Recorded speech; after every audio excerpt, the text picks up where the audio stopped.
Yeah, it's wild what's happening. Slowly as time progresses, we get more and more attached to our electronics, to just technology in general. Like we expect high and fast internet speeds. Like just take a look back at when you were, I don't know, like in grade school, even maybe like eighth grade or even seventh grade, sixth grade, and like reflect back on how your internet was. Like it was super slow and we were okay with it. I've been working, told them please don't hit my phone. I'm in my zone, bruh, just leave me alone. Was on the road, but I swear I'm coming home. Now the drinks on me, I think we need a toast. See, I did it for me. Now my old friends calling, told them nothing's for free. Told me time is money, dog, swear I paid all my fees. I was starving for this game, now my family can eat. Welcome everybody to another episode of the Couple of Nurses podcast. Welcome to the Cup of News. If you guys don't know, make sure you check out cupofnurses.com. We keep all our show notes there. So every time we bring out research, every time we talk about something specific, we always put links in our show notes just so you don't have to take our word for it. You can just literally find this stuff yourself. Also, we have cupofnurses.shop with all our coolest and latest merch. And don't forget to check out wearefrontlinewarriors.com for our latest mindfulness and wellness tips, blog posts, and just anything related to bettering yourself, bettering your life. And we have something great in store for you guys. It is called Pronto, Pronto. You go on prontohealth.com and you can subscribe over there because this is something revolutionary, we could say, and innovating that is going to happen to the travel nursing industry. And we just wanted to gather the community and just figure out how to make travel nursing better, more efficient, and just more of a friendly experience, right? So we helped actually create something for you guys to use and to hopefully subscribe to and get the benefit of and also collaborate on. So what's up, Matt? What's up, what's up? We're going to take a spin on today's episode, a little bit different, because usually we talk about health and updates and what's going on, but today we're going to talk about technology.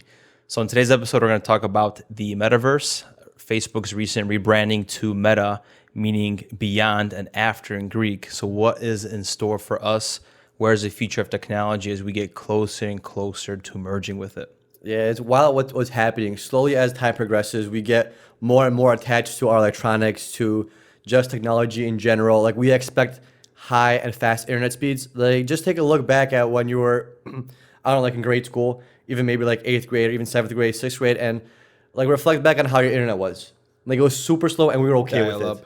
Yeah, and right now you literally have more power in this iPhone than you do in any computer that you had back in the day when you were growing up as a kid. And that just shows you how much technology advances over 10 years. And now think about how far it's going to advance in another 10 years. Yeah, just like when the internet started and the email started, it was like at Yahoo or at Gmail. We didn't know what that means. And we're kind of like, oh, you have an email address? And it was very foreign language to other people, but now everybody has an email address. Everybody subscribes to a store that they go to for their email subscription to get discounts and etc. And we grew up in like a time during MySpace. And MySpace was like the most revolutionary social platform you could have. Even AOL, which is like AIM, instant messaging from AOL. And we used to just hop on after like fifth grade and chat with people, and my username was like PolishBoy23 or something, dude. Yeah, that's funny, dude. Yeah, and like that's how we used to communicate back then, and that was to us such an amazing feature. We've lived through also the age of CD players and also iPods. And it's crazy how the CD player trended for a few years, and then the iPod trended for a few years, and they got rid of that. So every few years, I feel there's like some kind of breakthrough in technology. I'm really curious what's going to happen next. Right now, it seems like we're going towards that artificial reality, virtual reality kind of route just because of what's going on around us. So maybe that's like the next pop. Yeah, and that's exactly what Mark Zuckerberg said with Facebook's and their rebranding that just took place in 2021. So they're changing their iconic name because they don't feel like they're a social media platform. They're more than that. They're a technology company. So the next frontier is this Metaverse, which is basically going to be a virtual reality brought into life. And look how hooked we are on social media already. Like technology has hooked us, man. They figured out the algorithms. We're swiping it like no other. When we feel anxious going around in a store or feel uncomfortable, the first thing we do is grab something familiar. That's usually those screens and go on it subconsciously. Like it's addicting. I'm not gonna lie, I'm a very mindful person, but there's times that I catch myself scrolling through TikTok or whatever it is. I'm just like, dude, you're wasting your time. Get off this. Or you're supposed to look something up on Instagram to check. You look it up and you get sucked into the freaking rabbit hole and you're swiping through whatever it is. 100%. It's hard. It's super hard. And they have you literally connected to this thing. And they have each individual connected, but they have so much individual people connected to it because when we hear the name Facebook, everyone just thinks of Facebook. People don't understand that Instagram also is owned by Facebook, that WhatsApp is also owned by Facebook, that Oculus is also owned by Facebook. So they rebranded it from this Facebook to Meta Universe or Metaverse, and that's kind of like shows you where their goal is. They want to connect everything into one, right? So imagine how many people use Instagram, how many people use Facebook, how many people use WhatsApp, how many people use Oculus. Well, guess what? Facebook or now Metaverse owns all that data. So if you think about it, they could have put everybody on one grid already if they really wanted to. They could put everybody in one server because they have access to all that data from these different companies that are all owned by one company. Yeah, not to think about, because this is going to be like an interconnected reality. First is going to be VR, then a little bit more augmented reality, which we'll explain the differences later. But just taking a look at Facebook, like there's Facebook groups, marketplace, you could be dating, campus, shop. Like Dating. those are there's different aspects of this app. But now imagine just putting a goggle on and having a different little mini universe wherever you go. You want to be socially connecting? Sure, you hop on this world. You want to go sell your product in a virtual space? There's going to be a globe for that, like in the RuneScape where we used to play. You want to go on a date? Well, instead of swiping on Tinder, getting to know her, you're going to go on a virtual date somewhere in this multi-universe, and you could see if you want to meet them in person. Or you're never going to meet them in person. That's going to be the space where people just date. It's crazy to think about because of where we came from and how the world is, but look how things are changing, you know. Later we could talk about the industrial revolutions, but growth used to happen very linear, and now it's happening exponentially, and we have no idea where this shit is going. We really don't, because if you look back at 10 years, look how different life was. But I think this all kind of stems from people not enjoying life or viewing life as misery, because this is one way to get people out of like the 9 to 5, you could say. So when someone, you know, doesn't fully invest in their life, you could say, or life doesn't excite them or whatever, and they're in like this misery-filled job where they wake up at 8, go to work by 9, come out of work by 5, get home by 6. That's very repetitive. So what the metaverse wants to do is that time in between, you could say you're working shifts, you want to be on this platform for now. And that's crazy to think about because they literally want to consume your whole life while the other half, or they want to consume a half of your life while the other half works and takes part of society and takes part in society. Yes. So imagine being a nurse for 12 hours and then straight from the hospital, you go home and you hop on this metaverse for 6 hours and then you sleep for 8 hours and then same thing. And it repeats over and over again. And that's satisfying to you. And you get what you use for society, the nurse portion. That'd be something crazy to think about. Yeah. And it's literally like the Matrix where you use people as batteries.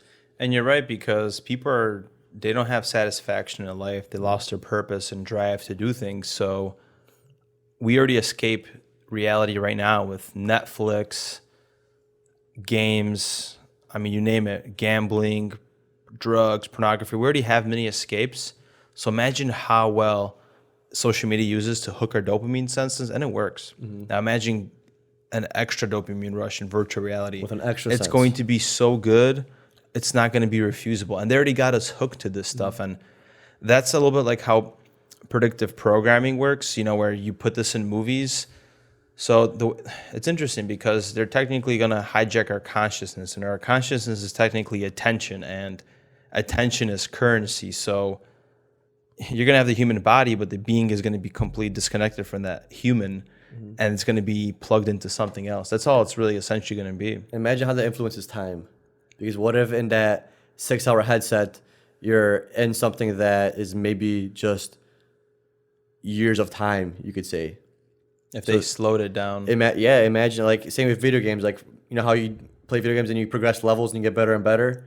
And, you know, like, it feels like you're going through a game through, like, levels and like an architecture and, like, a strategy to it, right? So what if that becomes, like, the metaverse, where you're in there and 6 hours feels like a week there, and you're just building there. And that's what building here.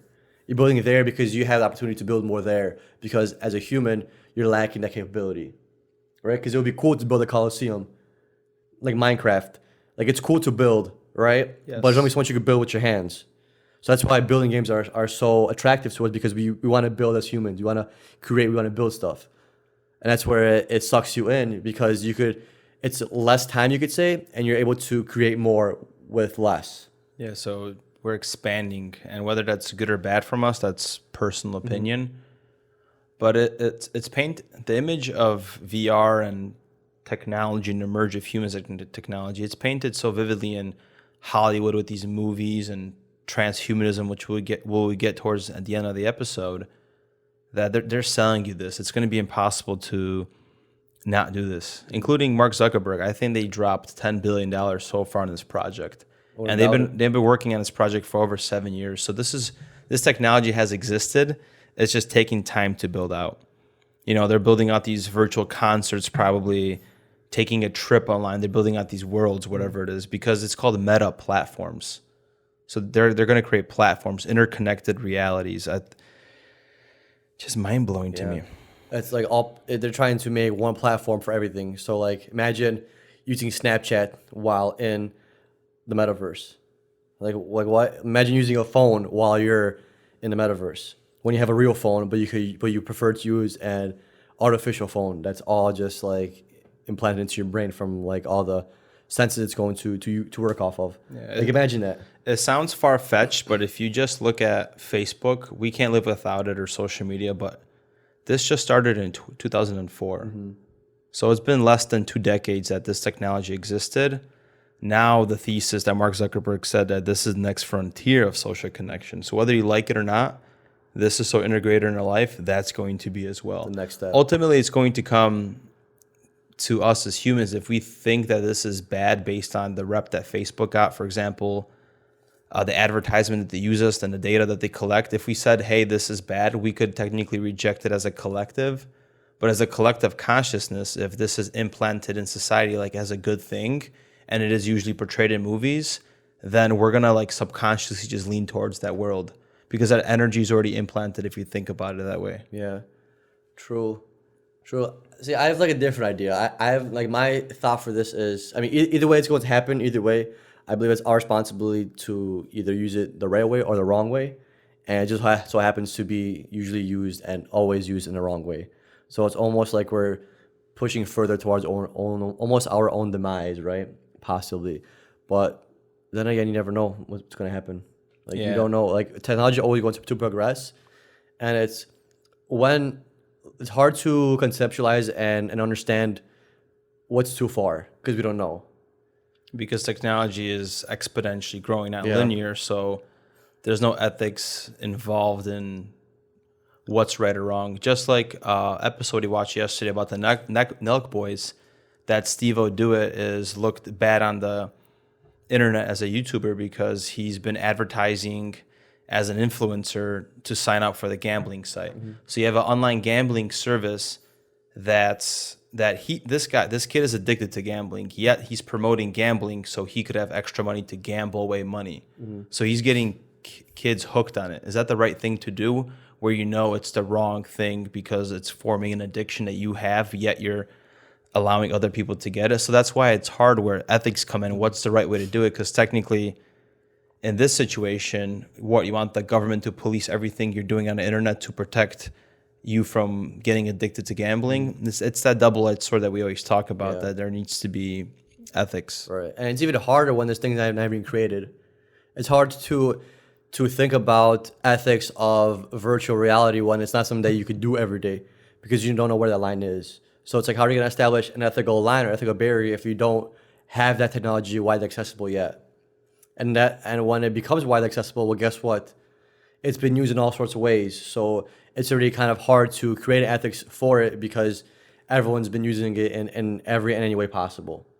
That's why kind of technology is a gray line. And I feel like majority of people that are creating stuff, I feel like they have an idea of what's good and what's bad, but I feel like they take the route of more control and more fiscal gain and financial gain, 100%. compared to like the more of like the calm and more of the slower and proper approach to it. Yeah. Even Fortnite, it's like the first game that surpassed like $1 billion in sales or whatever it was. It was one of those top video games. And there's investors that are giving it money to raise for its long-term plan of creating its own metaverse in Fortnite. So it's just going to be the World Wide Web of the future, essentially, which is Web 3.0. And to differentiate between augmented reality versus VR, so there's AR and VR. So VR, just think of it as completely virtual in a video game, which is Oculus, the headset that you put on. Augmented reality, something that's blended with the real world setting. A good example of this is like Pokemon Go.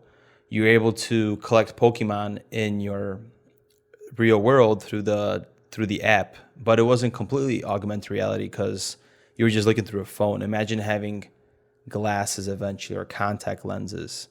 But this is a little bit of a further technology because it's requiring new technology. Like they already have VR invented. They got to create new projectors and new lenses and a whole new technology to produce this kind of quality that's going to happen. Yeah. So it's like what's going on right now, I feel like, is just data harvesting. Like say with the Tesla cars. So they're not very widespread, but you don't really have to be as widespread in the beginning because you want to first make sure the kinks are like worked out. So what Tesla's doing, because they don't have the super high volume yet, is they literally have cars in every area of the car from the outside. So it's literally mapping its environment. So with each car, the program is learning about the environment around it, how it should react, what it should react to, how does a human look, and how does like a dog look versus how does the sidewalk look, how do these roads, these lines on this road look. Like it's all just learning. And that's basically what's been going on, since 2004. Yeah, and one thing that the government hasn't stepped in is like creating some barriers for like digital privacy and us owning our data. And that's the next question. It's just like you mentioned, is this just another way to harvest more data? But the thing is with data is like, how would you own your own data, I feel like one way to do it is if somehow we had like our own server, you could say, and let's just say Each like individual person. Like each smartphone came with its own server like built in, and like you would post it to your server, and off that server it'll go to these companies. But this personal server filters out certain information and only gives the information that you literally want to give out. Because I'm sure you guys know every time you download an app and you agree to the terms and conditions of the app, you're basically allowing them to harvest the product. You're basically allowing them to harvest all the information on your phone. And usually they use that information for ads. That's basically how Facebook, Google make ads, is because they paint a picture of you. So we paint a picture of Matt. And since I know that Matt likes Nike shoes, he likes Lululemon shorts, and he likes the Cincinnati Bengals.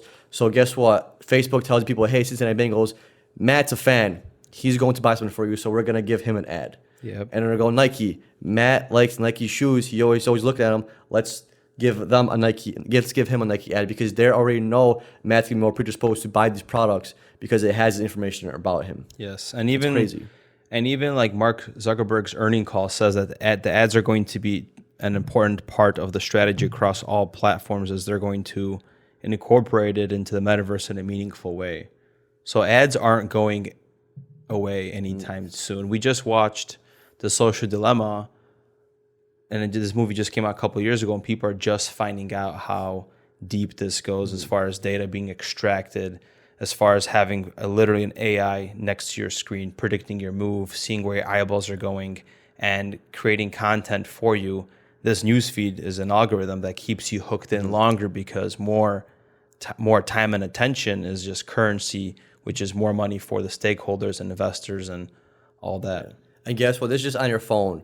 So when you have your phone, they're data harvesting what you use, and they're also data harvesting your voice.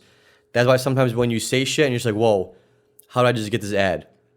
It's not magic that you got this ad. It's because your iPhone, your Samsung, they're all listening to you.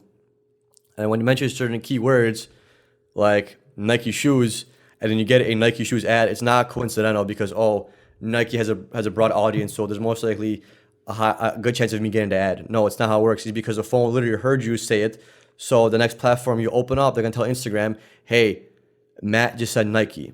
And your phone tells Instagram, Matt said Nike, and Instagram tells Nike that you said Nike. So, and that's how the money flows. It flows from Matt's pocket to the iPhone, to the app, to the company. It's crazy to think about, but that's literally how it works. That's why these Alexas in your homes, that's why I'm trying to make it a thing, because your cell phone can only hear so much, right? But if you have an Alexa or a Google Home or whatever they're called in every room, well, guess what? Now Amazon or Google gets to listen to everything you say because they're in every room. So they know they literally can write down how many times you said the word Nike.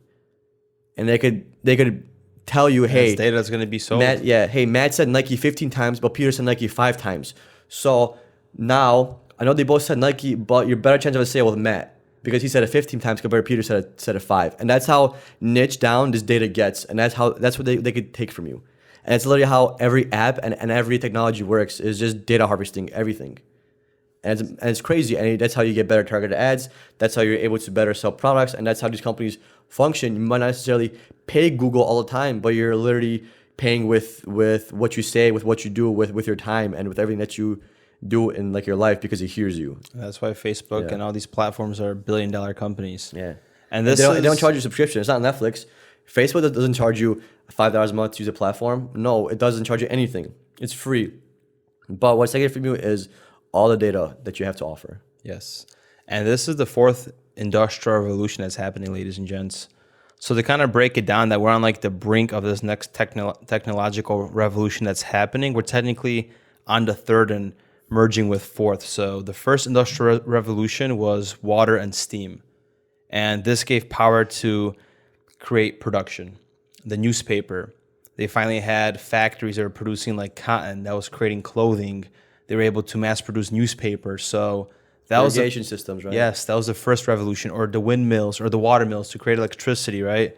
Then the second industrial revolution was the electric power to create mass production. So we finally got electricity to mass produce factories, like assembly line of cars and different products. And now we commercialize everything. And we have these supermarkets such as Walmart and everything else, due to the electric revolution that started, which is the second one. And the third technological revolution was electronics and information. So we learned how to automate things, how to mass produce, whether, this is scam likely calls to everything of technology that we see and we're experiencing, such as apps and technology. Scam likely calls are wild, man. They Yeah. always hit me with those. We figured out how to like make our computers big into small, crazy processors and storages, and it's able to access like infinite amount of information. Just look at Google. You could literally learn anything you would like to. Like, humans have such a power right now. They don't even understand. Like, a perfect example is like how we used to go to the library to learn something. Now it's just on Google with an instant. Now you're trying to figure out, is this worth it to learn or not? Isn't that crazy? It's not how can I learn this, is what I want to learn. Yeah, what I want to learn, and should I learn this? Because you can learn a bunch of random shit online that's not valuable, and you have to discern what should I learn and what should I not learn. Not like I want to learn, like not just learn. You know what I'm saying? It's crazy. It's just, you have so much information out there that you're trying to figure out what's valuable and what's not, compared to going to a library where you're trying to get as much valuable information as you can. And this is the overload that humans in the first time as hunter-gatherers are experiencing. We were meant to be more physical beings, to be in tune with nature, to use our five senses to see what's going on. Now we're just overloaded with so much information. We don't have the computing processes to analyze this data.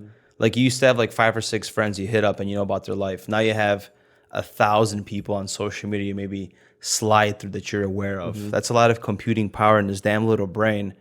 And then you wonder why we have ADHD or we can't focus on things, because attention is currency, man. It's being sold in the wrong places in your life. And imagine now you get something implanted into your brain, because all they really want is your brain power.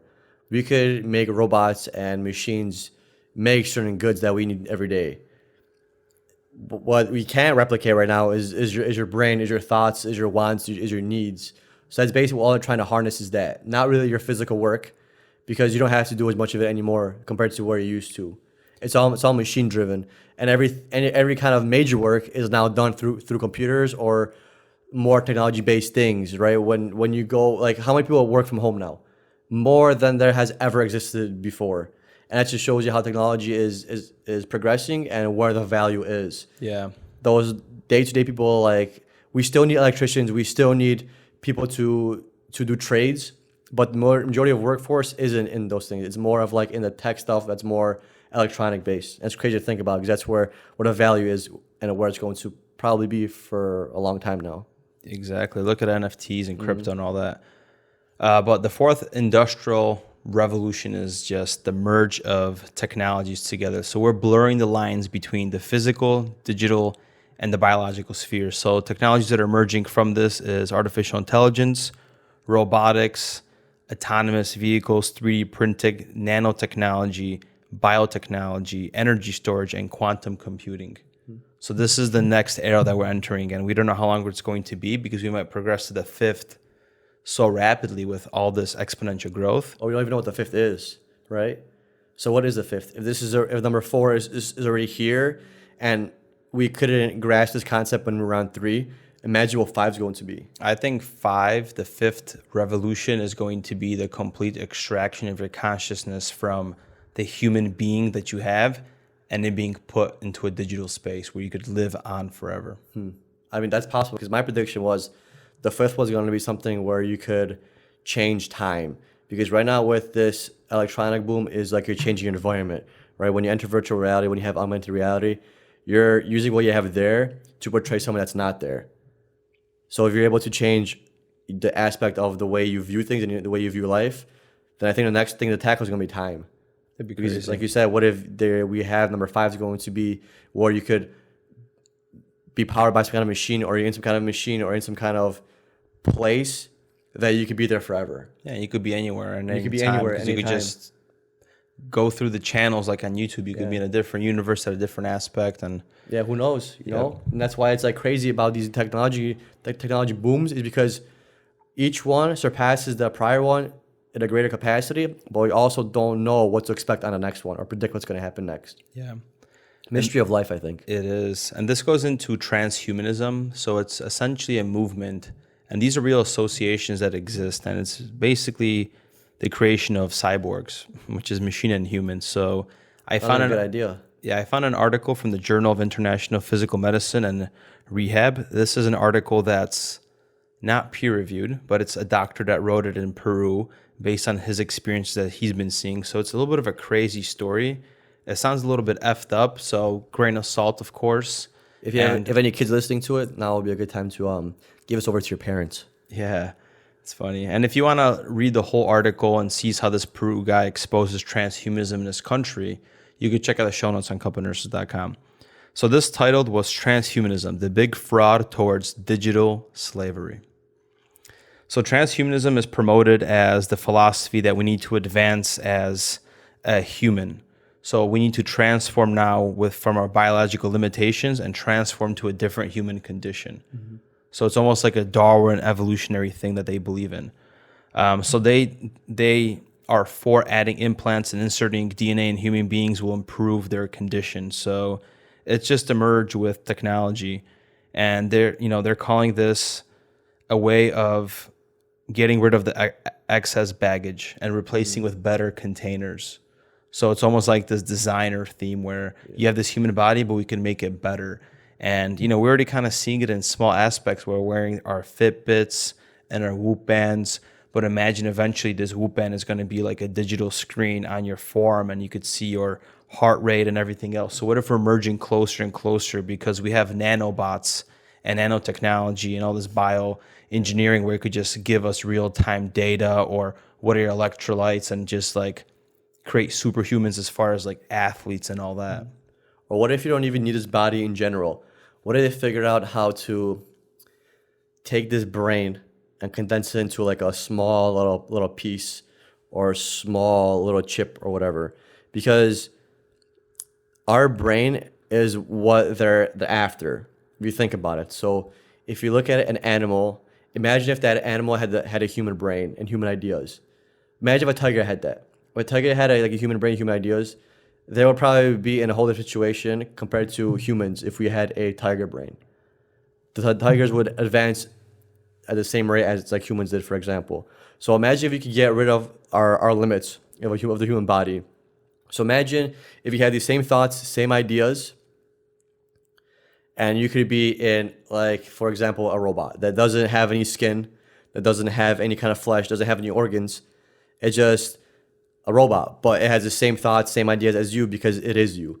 Because whatever is going on in our head somehow got transferred into like this little chip or like this Avatar. little or this little item, and that little item is now placed into a different physical thing, but it still thinks like us, speaks like us, does everything like us, except the way it looks is different. Because imagine how giant of a leap that would be for the human race, you could say. Because now going to the moon, going to Mars doesn't seem that difficult anymore. You know what's a little bit scary about this?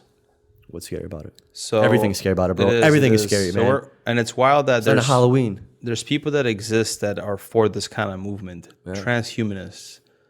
I mean, I'd be But down if- if you use it in the right way. So if you have a human being and the being is a spirit and the human is separate, the whole point of death is to leave this body behind and go into maybe a different dimension or different plane, whatever the case might be. Who knows what the afterlife brings?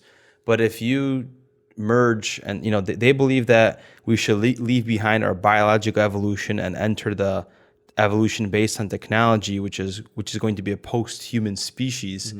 So if you upload consciousness into AI or you merge it, what if that prevents the actual being from leaving where it's supposed to be? And it's almost capturing us in this 3D dimension, but we're not meant to be here because we're bigger than that. Yeah, because we don't know what happens when we die. What if we die and we enter like the most magical and wonderful place, and this is like the steps to get there? Because no one has ever proven anything possibly happens after death, or it could be nothing. But how do you know? You don't, and that's like the thing. That's like our natural human instinct to have fear of the unknown, because we rather be predictably programmed and know what's going to happen versus I feel like almost have free will and not know what's going to happen if you think about it. Because how often does a person get stuck in the same loop over and over and over again? Like thought patterns happens Exactly. all the time. And That's that's anxiety. Right, and that's easier to do than change, right? And imagine how crazy of a change death could be. What if death is just a change, but the hardest change that you ever go through, right? Yes. Because look how easy it is for us humans and our brain to get stuck in negative thinking and stuck in negative actions, stuck in a negative loop pattern, negative news, negative actions, consequences, and we're always stuck in that. And then we reach the age of 80 and 70, and our deathbed, and people realize that, hey, I fucked up, or this happened. And then a lot of times people are like okay with their life at the end, and they let go. Maybe it just took them that long to realize that it's okay to let go. Yeah. Compared to somebody else that maybe is okay with dying, and they're like in their 30s or 20s, their 40s, but pursue life with as much enjoyment as possible, because for some reason at some age they already kind of realize that, hey, death isn't the end, it's just a change or a step in a different direction. Yeah. It's like the snake that eats itself, you know?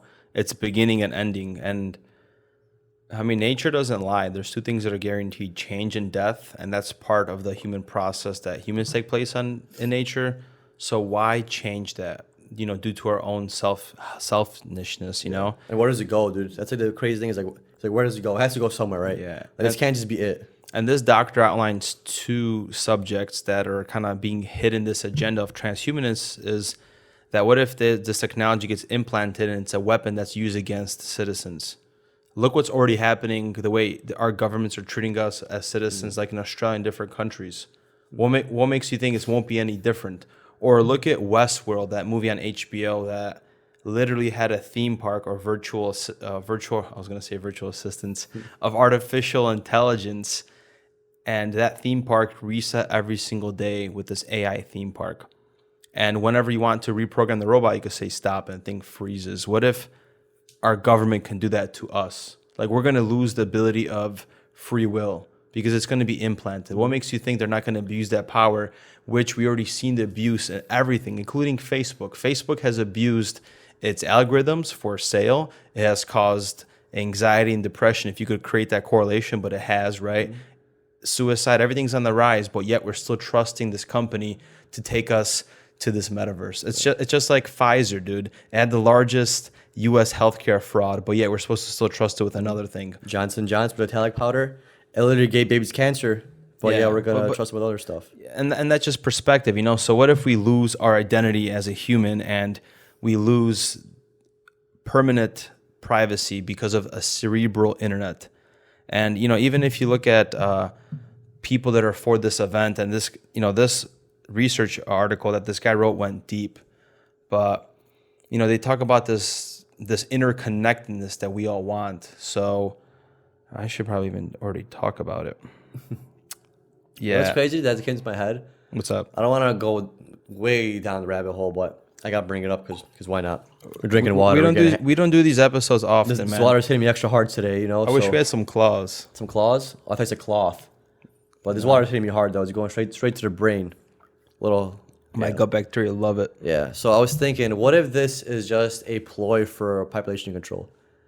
Because ultimately can be. What if people have less children because they're having more children on like the metaverse?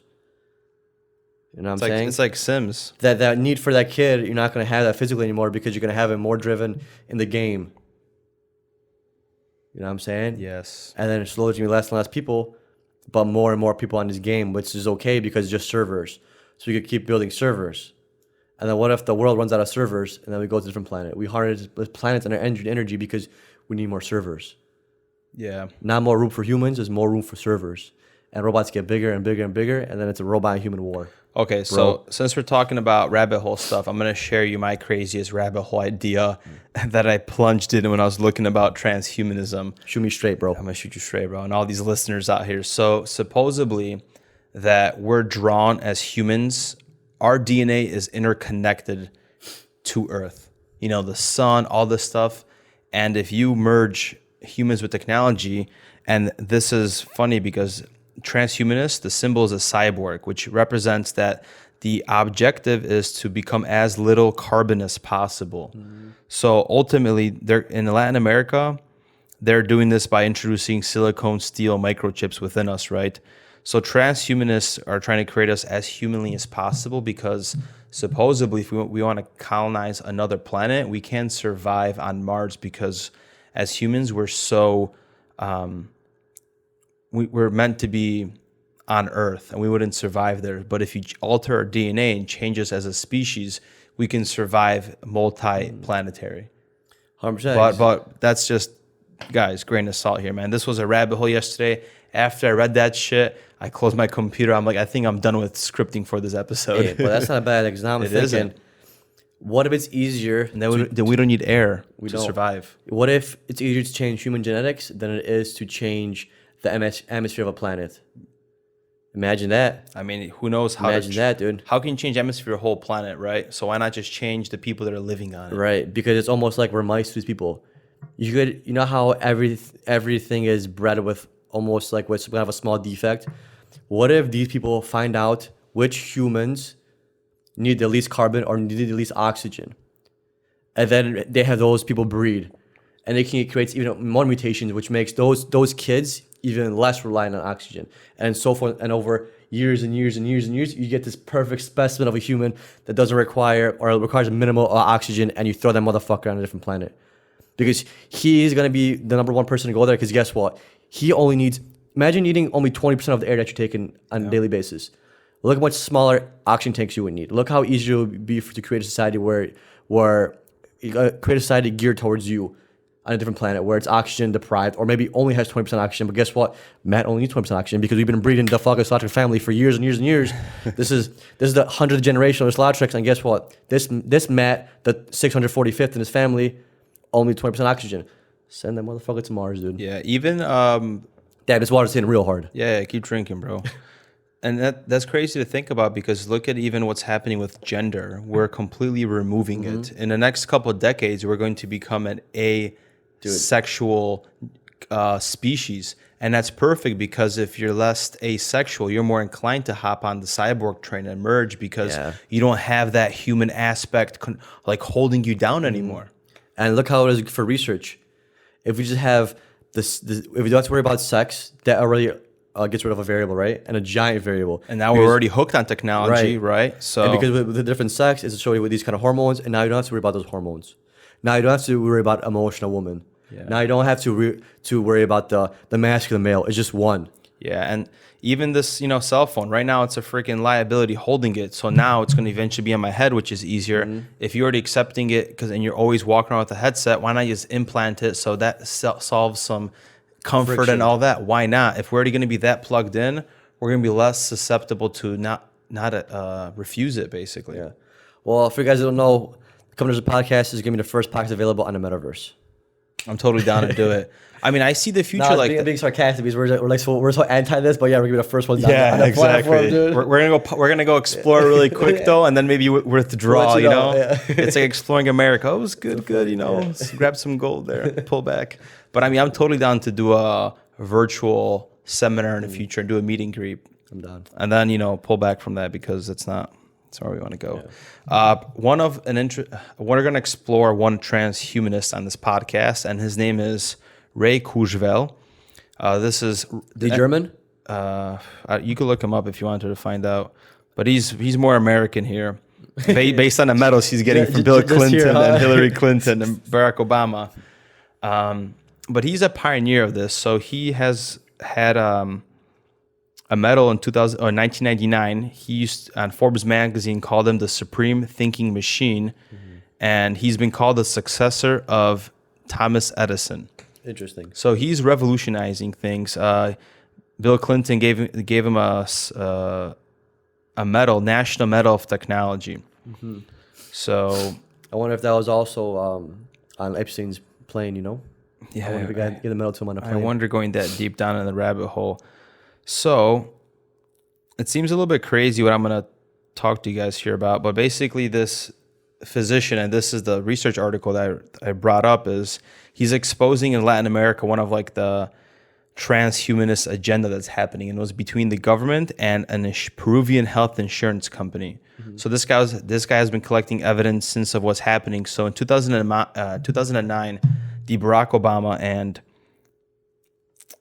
Obama administration and Hillary Clinton, they organized crime basically through this insurance company. So what happened is there was an institute of Peruvian health institution that got a biomedical research like certification, and we've been sending millions of dollars there for these projects. Supposedly, one of them was the Sabogal Hospital, where there was a giant neuroscience research projects were funded. So there was a boom in Peru with neuroscience and surgeries and things like that. One of the funders was actually Bill Gates, but he was camouflaged with different, what are they called? Organizations and nonprofits. You know how they do it.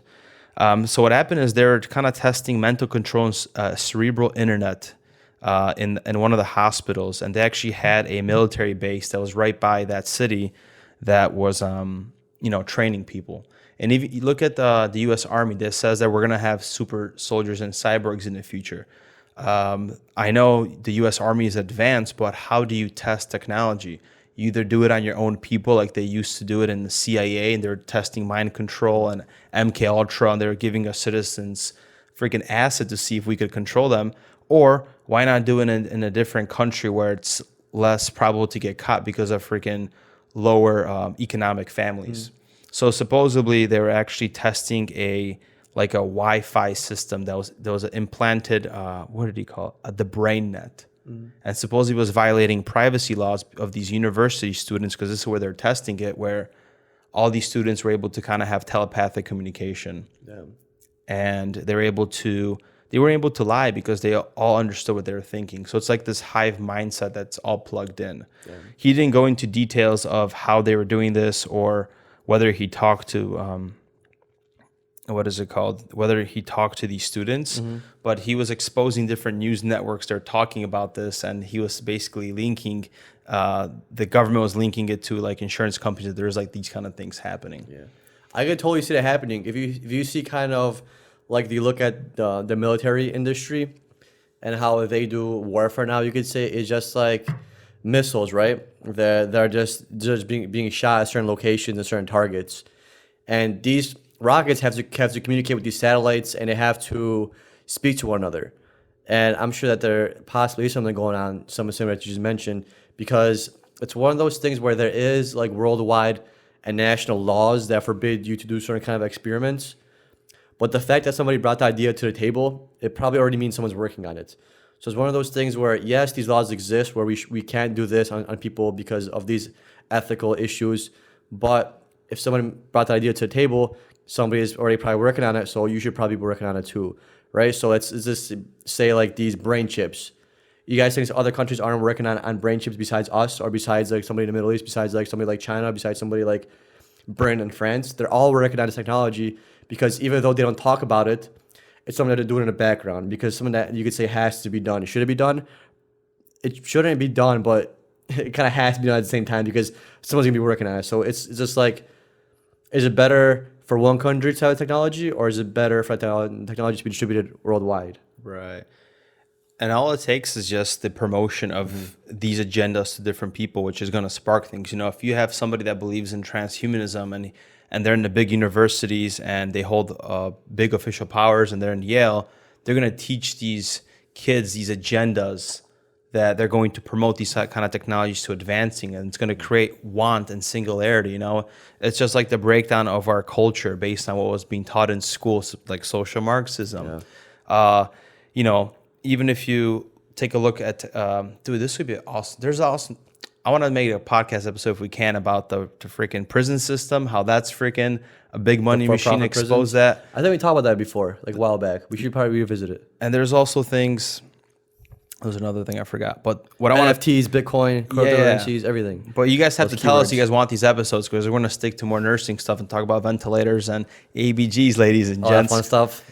What's our pH? Yeah. 7.35, 7.45. So look at our educational system, what happened. So the Rockefeller Foundation poured millions of dollars into education. If you have that much money because you were an oil tycoon, you were able to basically sway who you wanted to elect on the board to create the curriculum for education. What kind of books to read, what kind of agenda to pass. Like, we've all heard that phrase, whoever wins writes history. That's basically how it works with financial systems. If you pay for the system, you have a say in the system. And it's just wild because, you know, I came through a public educational system. It's look at the same syllabus that's on a mass scale in America. Like, it's not teaching us the proper things. Even my uncle, I told you, like, he went to DePaul to get a business degree, but they don't teach you how to open up an LLC and start a business. So the whole school paradigm is to just keep you and get you put into the system to get attached to a corporate ladder. That's really it. They don't teach you how to think independently and not be dependent on a system. So back to my point, it's like that one show with the girl that, like, they take people and they give them as like tokens and they fight. It's like Mockingbird or something like that. It's like Mockingbird in there. Hunger Games? It's like a Hunger Games where people go into and they get and there's an elite like a faction. Society, yes. Yeah, and they put in a faction, and, you know, that's what they're going to be. That's kind of how almost the school system is you're in there just so the governmental bodies or the regulators can put you somewhere, or you can figure out where you want to be in the system without actually having a say in the system, because it only gives you these options. Yeah. And back to that school point is, if we could implement that and make that kind of change with some money and just elect people. Well, if you have a bunch of people that believe in transhumanism and think it's a good idea to merge humans with technology and cyborg, and there's elected officials all around the world promoting this agenda, I mean, it's only going to happen. Yeah. If they see value in it, like mining that data and everything's going to happen, why not do it? So, yeah.